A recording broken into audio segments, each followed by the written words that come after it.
दोस्तों कैसे हैं आप लोग। उम्मीद करता हूं आप लोग अच्छे होंगे। आज मैं आपको इलेक्ट्रिक आटा चक्की कंट्रोलर की रिपेयरिंग के बारे में थोड़ी सी टिप्स ट्रिक्स देने वाला हूं। इस वीडियो से आपको बहुत ज़्यादा हेल्प मिलेगी रिपेयरिंग में। अगर आप इस फील्ड में हैं तो इस वीडियो को शेयर भी कीजिएगा उन लोगों तक जो लोग रिपेयरिंग का काम करते हैं, आटा चक्की कंट्रोलर वगैरह की रिपेयरिंग का काम सीखना चाहते हैं, ताकि उनको भी काफ़ी हेल्प मिले सीखने में। आजकल जितनी भी आटा चक्की आ रही हैं उनके अंदर मोस्टली यही वाला कंट्रोलर लगता है। किसी-किसी में थोड़ा-सा यूनिक आपको अलग सा देखने के लिए मिल जाएगा, लेकिन जो वर्किंग है लगभग-लगभग सभी की सेम है और रिपेयरिंग भी लगभग-लगभग सभी की सेम है। अब यहाँ पर सबसे ज़्यादा मुझे कमेंट्स जब मैंने पहले वीडियो बनाई थी उस पे आई थी, तो कुछ फॉल्ट्स उसमें रह गए थे, तो इसी में मैं पूरा करूँगा उसको। ये जो कंट्रोलर है, अगर इसकी रिपेयरिंग आप सीख जाते हैं, तो काफ़ी अच्छा पैसा आप भी कमा सकते हैं। तो चलिए अब मैं इस कंट्रोलर को ओपन करता हूँ और ओपन करने के बाद कंट्रोलर का सर्किट कुछ ऐसा दिखता है। अच्छा, इस कंट्रोलर का काम मैं पहले बता देता हूँ। वैसे सभी को पता ही है कि कंट्रोलर का काम चक्की को ऑपरेट करना है, लेकिन इस कंट्रोलर में इस कंट्रोलर को इसलिए चक्की में लगाया गया है कि चक्की का जो फंक्शन है वो ऑटोमेटिक हो सके। यानी कि जो उसमें जो छोटी मोटर है, बड़ी मोटर है और बाकी जो उसकी वर्किंग है वो ऑटोमेटिक हो सके। यानी कि आपको सिर्फ अनाज उसमें डालना है और बाकी सेंसर्स वगैरह उस अनाज को सेंस करेंगे और वो सेंसर इसको सिग्नल देंगे और ये उस सिग्नल के हिसाब से वर्क करेगा। यानी कि मेन काम इसमें दो रिले का है बस। जैसे आप मैनुअली कोई चीज ऑपरेट करने के लिए स्विच दबाते हैं, जैसे आपको कोई बल्ब ऑन करना है या कोई मोटर ऑन करनी है, तो आप क्या करते हैं, मैनुअली एक स्विच को ऑन करते हैं, ठीक है, और मैनुअली उसको ऑफ करते हैं। लेकिन इस कंट्रोलर में दो रिले लगाई गई हैं। ये रिले क्या होती है, ऑटोमेटिकली काम करती हैं और ये जो सर्किट है इन रिलेज को ऑपरेट करने के लिए लगाया गया है ताकि सर्किट को ऑटोमेटिक बनाया जा सके, ठीक है। तो ये रिले दोनों स्विच का काम कर रही हैं, लेकिन ये स्विच मैनुअल नहीं कर सकते, ये ऑटोमेटिक होता है। और ऑटोमेटिक क्या करता है, ये सर्किट इन रिलेज को ऑपरेट करने के लिए बनाया गया है। यानी कि पूरा ये जो तामझाम है सिर्फ रिले को ही ऑपरेट करने के लिए बनाया गया है, बाकी सेंसर्स के थ्रू पूरा काम कर रहा है। पूरा एक उसमें आप समझ गए होंगे। अच्छा, उससे पहले मैं कनेक्शन आपको समझा देता हूँ, जिनको नहीं पता उनको मैं समझा देता हूँ। सीखने वाले अलग अलग प्रकार से हमारे वीडियो में विजिट करते हैं, तो सभी के है ना हिसाब से हम वीडियो बनाते हैं, ताकि किसी एक के हिसाब से ना बनाए। किसी को बहुत ज़्यादा नॉलेज है तो वो चाहता है कि थोड़ी बहुत हम बेसिक बेसिक चीज़ें सीख के चले जाए, और किसी को बिल्कुल भी नॉलेज नहीं है तो वो चाहता है कि वीडियो को पूरी डिटेल से बताया जाए। तो हमारा एक पूरा काम है भी एक पूरी डिटेल से वीडियो बनाना, ताकि सभी को उससे हेल्प मिले। अगर एग्री हैं तो वीडियो को लाइक जरूर कीजिएगा, एक कमेंट जरूर कीजिए कि आप मुझे कहाँ से वॉच कर रहे हैं, आपको हमारी वीडियोज कैसी लगती है। चलिए स्टार्ट करते हैं। अब ये कनेक्शन है, देखिए यहाँ पर 6 पॉइंट्स यहाँ पर दिए गए हैं। तो इसमें देखिए ये 2 पॉइंट है, FS1 और FS2 जो है ये सिंक्रोनस मोटर के कनेक्शन होते हैं। सिंक्रोनस मोटर उसको कहा जाता है जो आपके चक्की के ऊपर अनाज, जहाँ से जिस हिस्से से अनाज आप डालते हैं, और एक मोटर धीरे धीरे धीरे वर्क करती है, बहुत धीरे चलती है, जिसका आरपीएम बहुत कम होता है, और उस रास्ते मेन मोटर को जो अनाज जाता है। तो छोटी मोटर जो होती है उसको सिंक्रोनस मोटर कहा जाता है। तो सिंक्रोनस मोटर के कनेक्शन इन दोनों पॉइंट्स में होने हैं। जब इसके जस्ट नीचे जो पॉइंट्स हैं इनमें सिंक्रोनस मोटर के कनेक्शन होने हैं। यानी कि एक वायर आप इधर पे उस मोटर की कनेक्ट करेंगे, एक वायर इधर पे कनेक्ट करेंगे। अब कौन सी वायर कहाँ पे कनेक्ट करेंगे, देखिए वैसे तो कोई वायर कहीं पर भी आप कनेक्ट कर सकते हैं, क्योंकि वो एसी से चल रही हैं, यानी कि वो डायरेक्ट 220 वोल्ट से चल रही हैं, वो डीसी से नहीं चल रही हैं। तो 220 वोल्ट से चल रही हैं, तो उस वायर कोई भी आप कहीं भी वायर को इधर उधर कहीं भी कनेक्ट कर सकते हैं। अगर फिर भी आपको बता दूं तो 1 में आप रेड कलर की वायर डाल दीजिए और 2 में आप ब्लैक कलर की वायर डाल दीजिए। चलिए सिंपल है। अब इसके बाद 2 पॉइंट इसके मोटर लिखा है, तो जो कि मेन मोटर है जो आपकी चक्की के अंदर अनाज पीसने का काम कर रही है, उस मोटर के जो 2 वायर निकली हुई हैं उनके कनेक्शन आप इसके मोटर वाले यानी कि इन दोनों पॉइंट्स में करेंगे, इन दोनों पॉइंट्स में करेंगे, ठीक है। और कौन सी वायर कहाँ पे डालें, कोई सी भी वायर कहीं पे डाल दीजिए। अगर फिर भी अगर आपके मन में थोड़ा सा डाउट हो रहा है तो रेड कलर की वायर को आप इस पे डाल दीजिएगा, ब्लैक कलर को इसमें, और कोई भी कहीं भी बदल सकते हैं, ऐसी कोई दिक्कत नहीं है, ठीक है।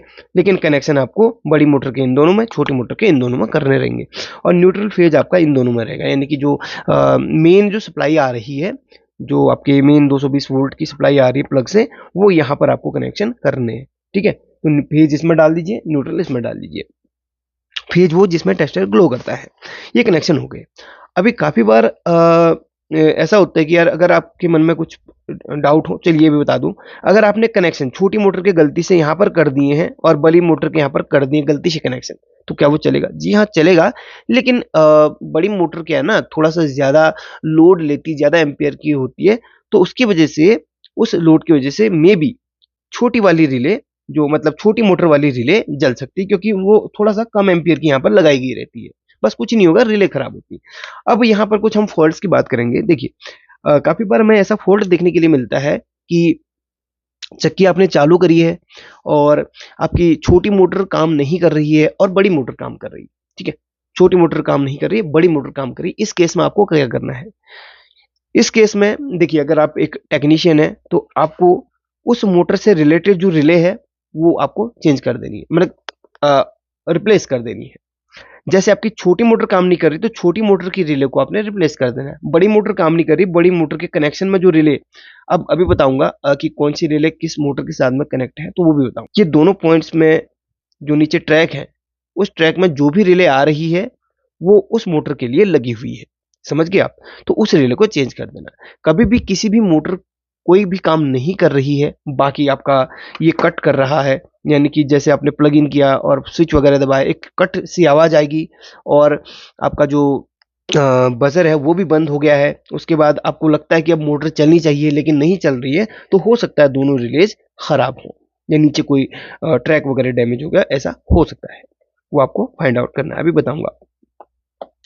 तो देखिए, अगर आप नॉन टेक्निकल हैं और आपको इमरजेंसी में आपको अपनी चक्की को चालू करना है, तो आपको क्या करना है? देखिए, बाहर से ही अगर छोटी मोटर काम नहीं कर रही है, तो छोटी मोटर के 2 वायर आप बड़ी मोटर के साथ में भी कनेक्ट कर सकते हैं। आपकी यहाँ से भी चक्की चालू हो जाएगी, यानी कि जो अनाज डालने वाली मोटर है, वो चालू हो जाएगी। काफ़ी काफ़ी बार क्या होता है कि जो सिंक्रोनस मोटर होती है, वो ही खराब रहती है। तो उस सिंक्रोनस मोटर को बाहर निकालिए और उसके 2 वायर को आप 220 वोल्ट से डायरेक्ट चेक कीजिए। क्या वो मोटर काम कर रही है? वो चेक कीजिए। अगर काम कर रही है, तो आपके कंट्रोलर में प्रॉब्लम है। कंट्रोलर में प्रॉब्लम है, तो इन दोनों पॉइंट्स में सबसे पहले आपको मल्टीमीटर से चेक करना है कि इसमें वोल्टेज आ रही कि नहीं। नहीं आ रही है, तो आपने इन दोनों वायर को इधर पे वोल्टेज अगर मिलती है, तो उसमें डाल देना है। ठीक है, चलिए अब मैं इस कंट्रोलर को चालू करता हूँ। फिलहाल मेरे पास सेंसर की किट नहीं है, जो सेंसर की किट है वो यहाँ पर लगती है, तो सेंसर की किट नहीं है, तो मैं यहाँ पर इसको डायरेक्ट क्या कर देता हूँ, फिलहाल इस ट्रांसफॉर्मर को चालू कर देता हूँ। अभी बताऊंगा सारी चीजें, पहले मैं इसको डायरेक्ट कर देता हूँ। अब ये एक ट्रांसफॉर्मर है, यहाँ से जो 220 वोल्ट मिल रहा है वो ट्रांसफॉर्मर ये चालू होता है, और ट्रांसफॉर्मर की जो वोल्टेज होती है वो 12 वोल्ट से लेके 19 वोल्ट तक का वो ट्रांसफॉर्मर आपके सर्किट में हो सकता है।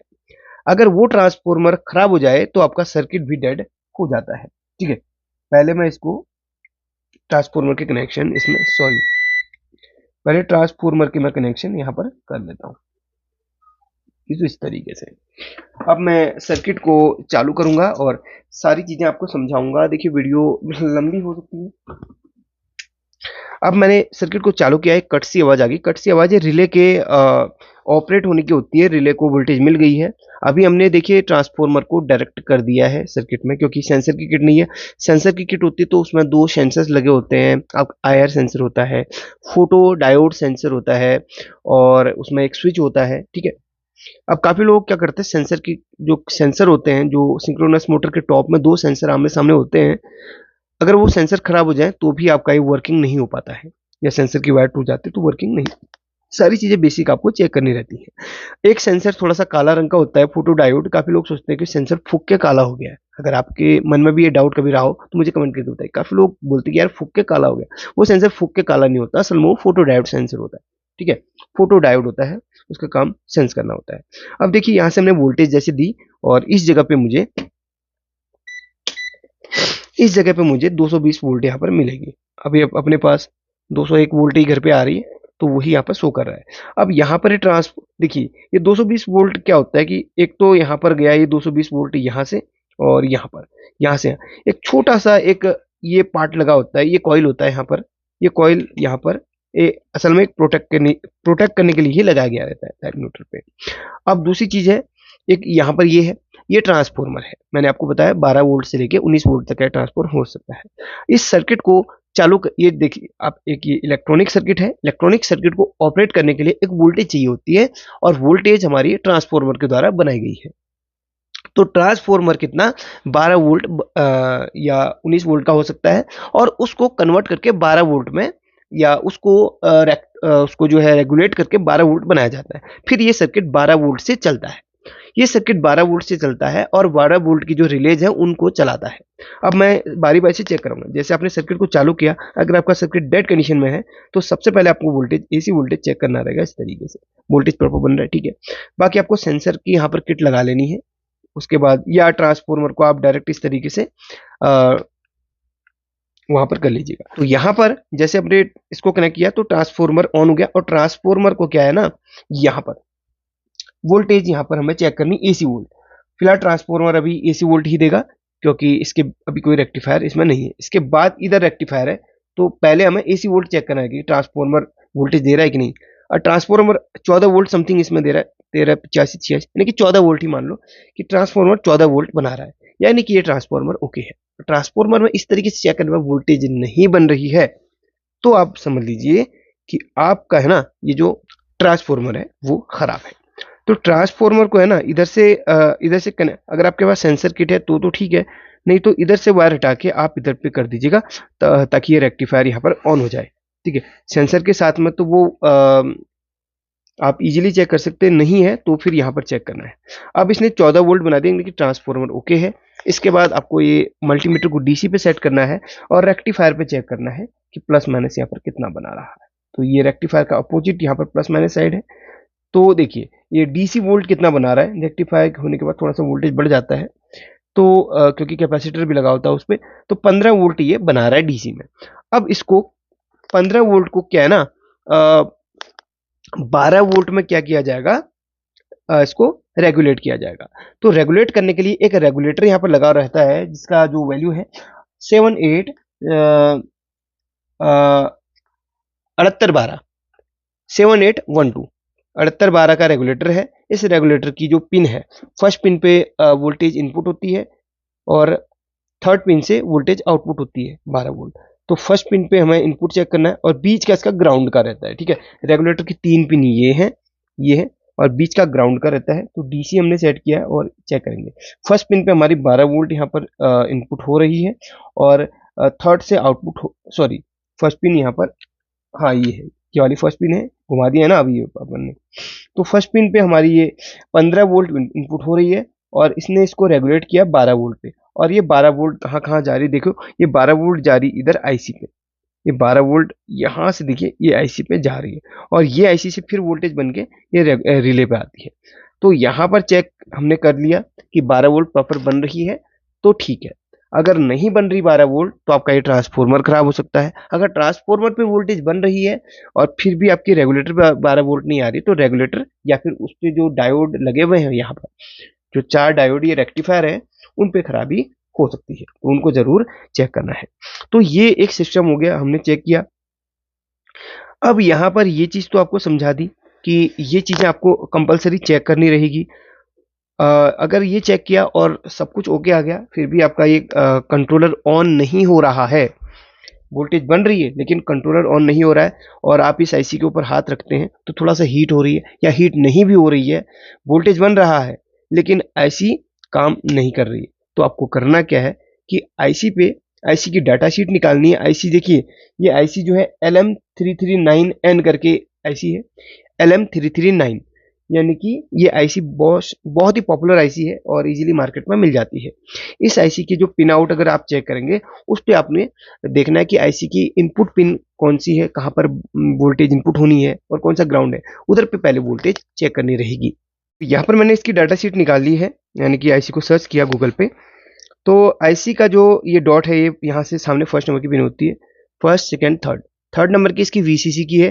वीसीसी मीन्स 12 वोल्ट इनपुट की प्लस वाली, और इसके सामने जो 12 नंबर की पिन है वो ग्राउंड की है। तो चलिए चेक करते हैं इसकी थर्ड और 12 नंबर की पिन पे कि 12 वोल्ट मिल रहा है कि नहीं। थर्ड यहाँ पर 1 2 3, यहाँ से 3 नंबर ये हो गई 1 2 3, और इसके जस्ट सामने ये ग्राउंड की है। चलिए चेक करते हैं वोल्टेज। तो इस पे 12 वोल्ट ये मिलनी चाहिए, आपको यहाँ पे इस तरीके से चेक करना है।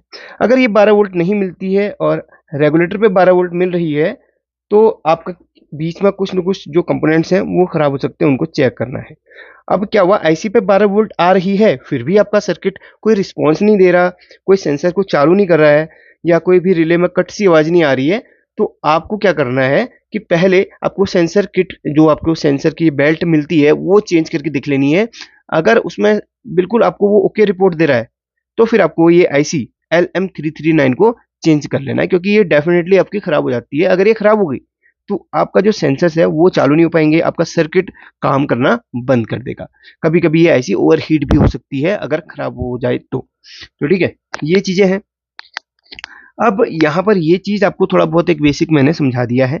अब यहाँ पर एक चीज और ध्यान देंगे, एक यहाँ पर देखिए ये छोटा सा ये लगा हुआ है, ये कॉइल है असल में। तो कॉइल में यहाँ पर एक चीज देखेंगे आप कि ये हमने एसी वोल्ट यहाँ से इनपुट करी, तो डायरेक्ट हमारे सर्किट पे नहीं जा रही है, वो इस तरीके से आ रही है।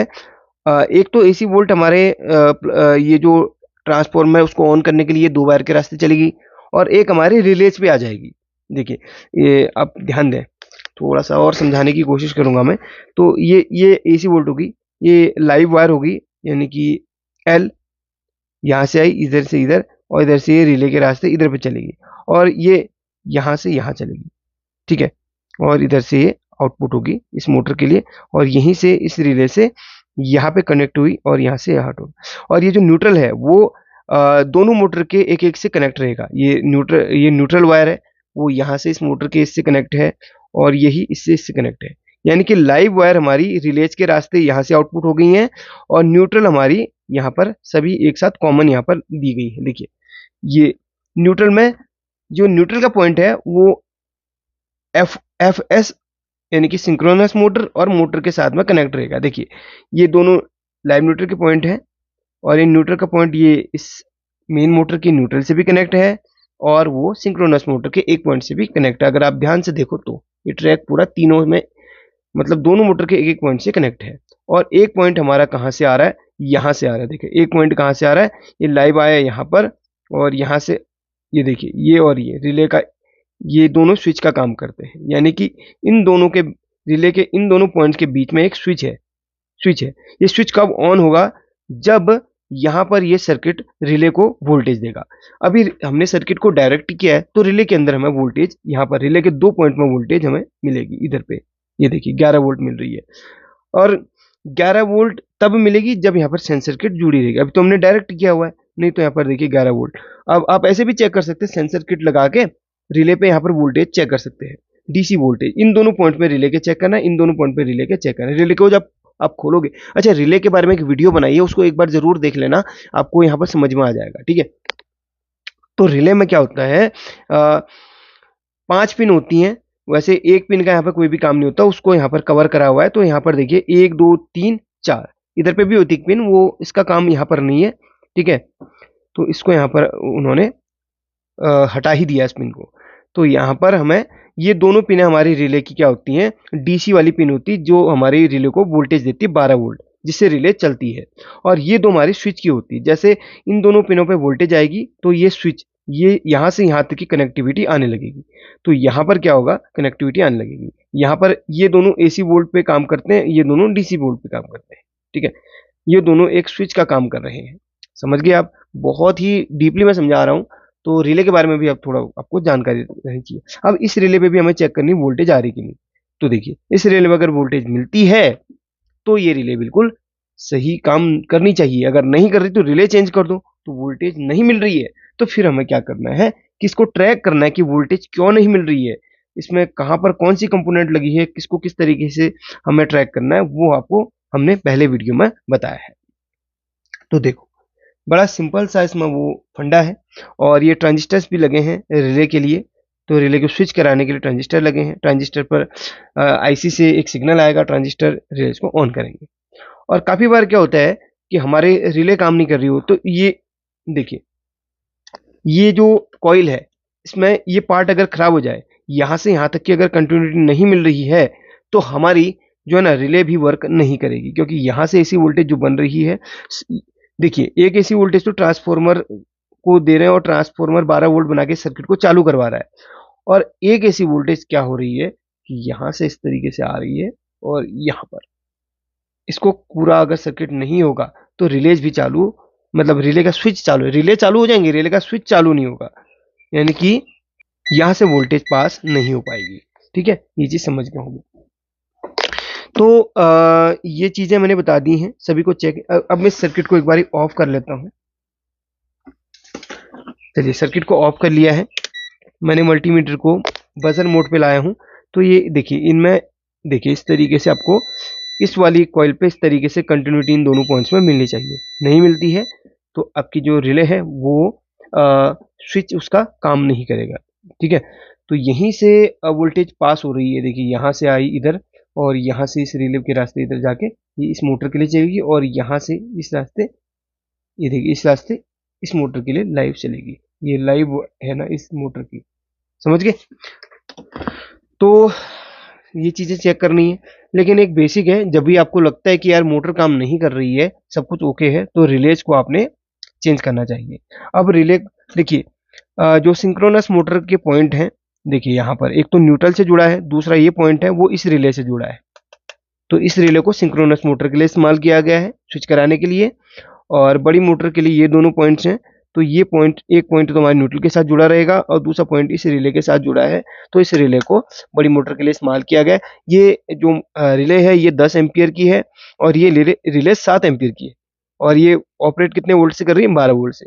तो जब भी आपको रिले काम करती हुई नहीं मिलती है तो इधर पे आपको 10 एम्पियर की रिले लगानी ही कंपलसरी है, और 12 वोल्ट जरूर देख लें, क्योंकि इसमें 24 वोल्ट की भी होती है, 5 वोल्ट की भी होती है, और इधर पे 12 वोल्ट जरूर देख लें, क्योंकि ये सर्किट 12 वोल्ट से चलने वाला है, तो रिले भी 12 वोल्ट की आपको लगानी है। 24 वोल्ट की लगाओगे काम नहीं करेगी, 5 वोल्ट की लगाओगे कॉइल, रिले के अंदर की कॉइल फूक जाएगी, तो रिले काम नहीं करेगी। ये चीजें जरूर देख लेना। अगर आपको वीडियो अच्छी लगी तो लाइक करके शेयर करना। अगर आप इसका दूसरा पार्ट चाहते हैं और डिटेल से, दूसरा पार्ट भी बता दूंगा, इसके अंदर के फॉल्ट्स के बारे में ये बताऊंगा। बस ये बेसिक्स फॉल्ट्स ये नहीं आते हैं, जो भी फॉल्ट आता है, आईसी का फॉल्ट आता है, रेगुलेटर का फॉल्ट आता है, रेक्टिफायर का फॉल्ट आता है, और इसका फॉल्ट आता है, रिलेज का फॉल्ट आता है। इसके अलावा इसमें कुछ भी फॉल्ट आज तक हमने इसमें नहीं देखा है। टेक केयर, सीखते रहिए।